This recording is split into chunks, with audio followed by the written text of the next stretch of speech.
Hi guys, it's Marc Zicree, Mr. Sci-Fi, also known as Marc Zicree of Space Command, and many other things, including Star Trek The Next Generation, Deep Space Nine, Star Trek New Voyages, etc. You can go on IMDb and see who the hell I am.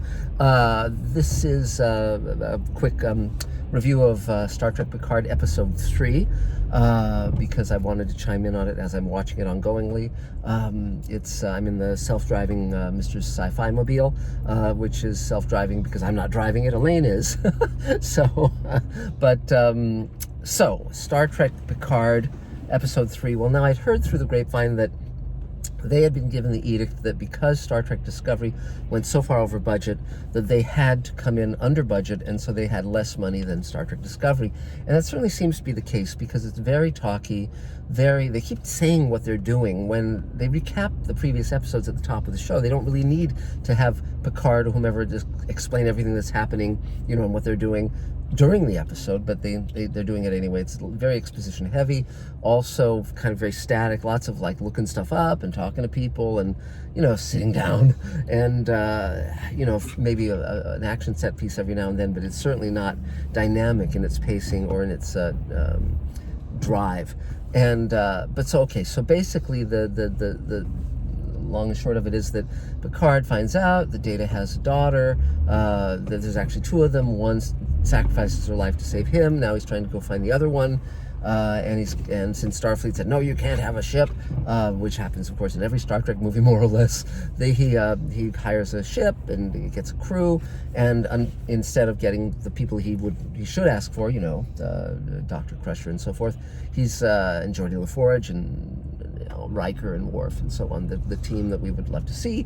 He is instead getting a whole bunch of people we've never seen before, and this of course is a weakness because we don't know who these people are, and they're not being well delineated or well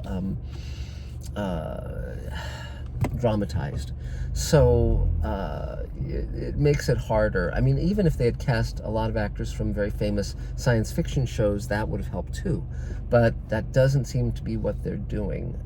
Again, maybe an aspect of the budget. But the writing is kind of funky.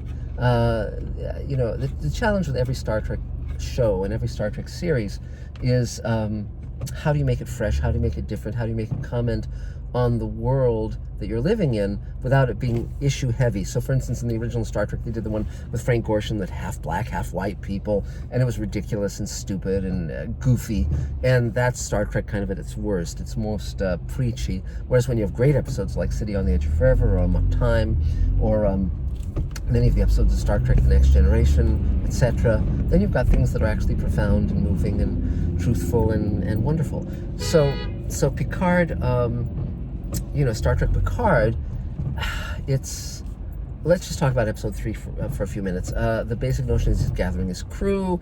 He's gonna go off and try and find this girl and save her, this android girl, and okay, fine.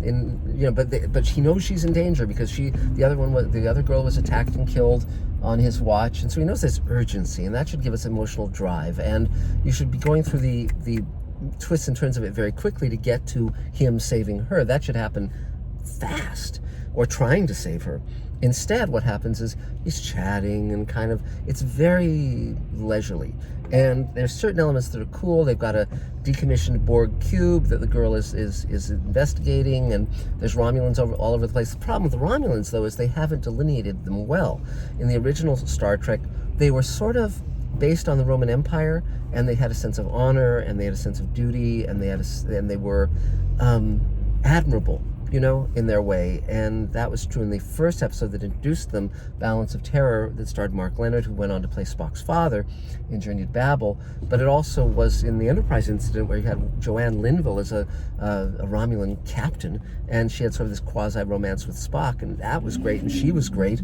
And you had a sense of this culture being different from Vulcans, but kind of in the same lineage, and it was terrific. But that kind of got very fuzzy with Star Trek: The Next Generation. The Romulans became much less interesting, and then of course with JJ's movie, the Romulans had these tattooed faces and bald heads and so forth, and now it's like, well, who the hell are these people? And in episode 3. he's got 2 Romulan housekeepers, this couple, and I mentioned that she had a Scottish accent last time. Sorry, she's an Irish actress. Okay, fine, lovely. But again, why does she have an Irish accent? And there's another Romulan who has a British accent, and Romulans have English, American accents, and so forth. And then they're speaking Romulan, and on and on. But here's the basics. Some of the things that are kind of funky and strange. So Picard has these 2 housekeepers who dearly love him, and when they're attacked, they basically dispatch the bad guys very handily, but he doesn't take them with him on this mission I don't know why he's not taking them. They're very good in a fight. You'd think he would. And then there's this woman that he apparently knows well from the Starfleet days. We've never seen her before, as far as I know. Her hair looks like she's been in a spin cycle of a washing machine or something.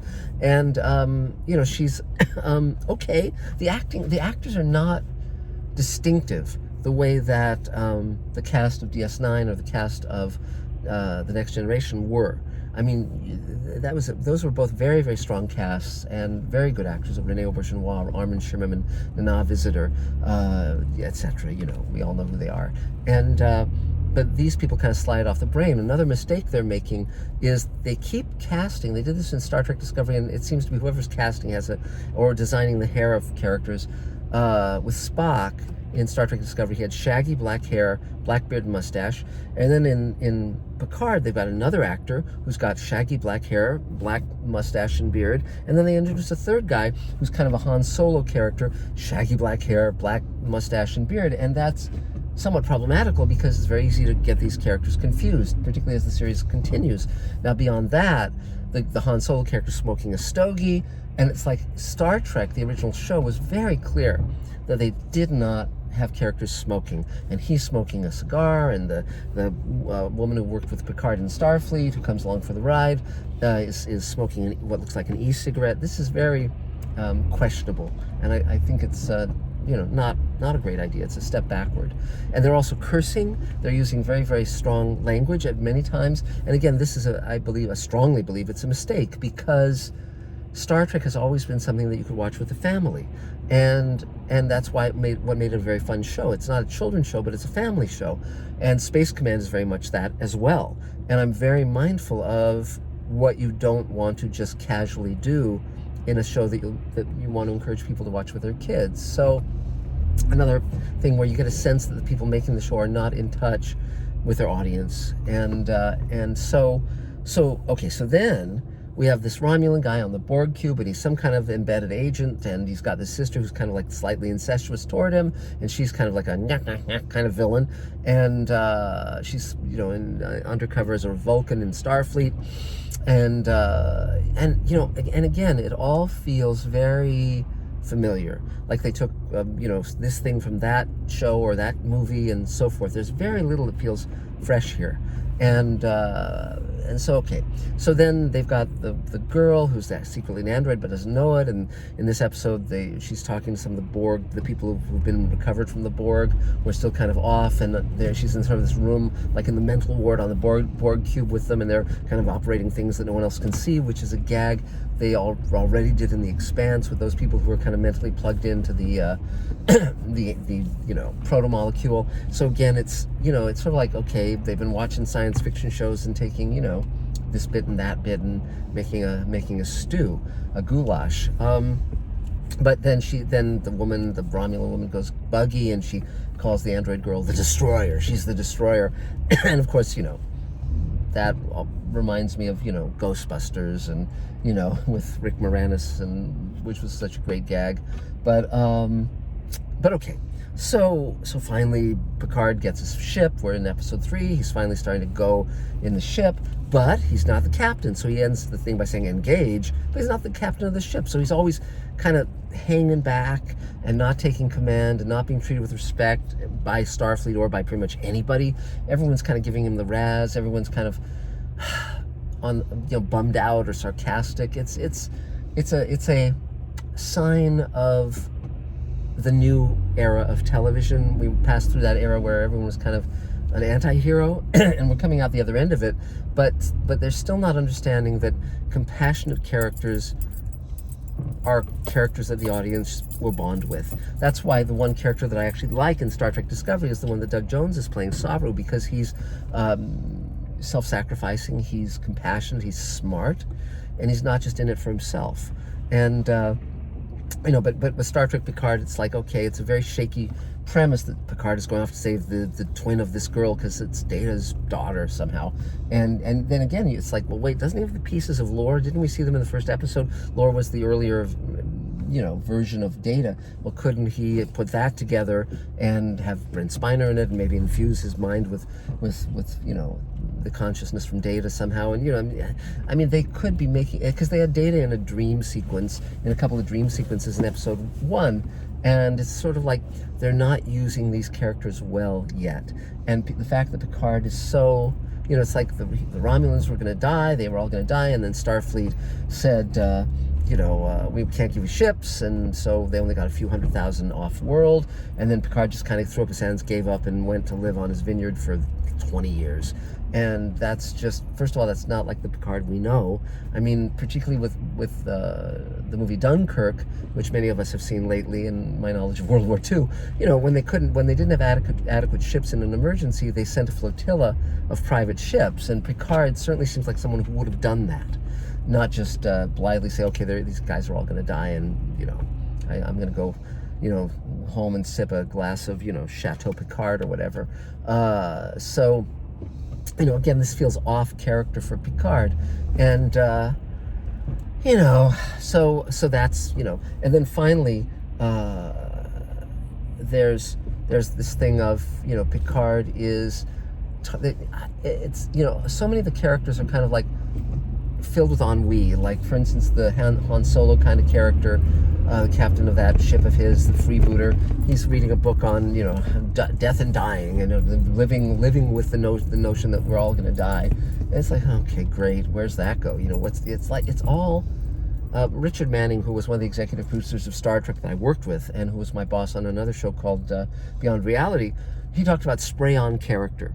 And spray-on character is where you just give someone a little thing that they do that's not really a deep characterization or an exploration of who they actually are. It's just a little bit spritzed on like cologne to give them some differentiation, but there really isn't much. It's only skin deep, and if that. And this is sort of what these characters feel like. We don't know who they are. We don't really care about them. And so, I mean, again, I've done previous commentaries about what I would do with Star Trek. And when you watch, we're posting the Space Command webisodes, and we're sending off the first hour of completed to our backers or our investors. You can buy Space Command shares and do all that. We're going to start a Kickstarter campaign in the next day or two, so you can see what I do with the show. And I'm creating a new show with Rockne O'Bannon, who created Farscape and Defiance and so forth, and I'm creating another one with Mark Fergus and Hawk Ostby, who created and run The Expanse, and just had lunch yesterday with Glenn Mazzara, who was the showrunner on Walking Dead, and we'll see if we can bring him into the fold. And he's the one who suggested Mr. Sci-Fi, my channel, in the first place. But I'll also do one of the Mr. Sci-Fi subscribers, and do subscribe and click the bell and all of that.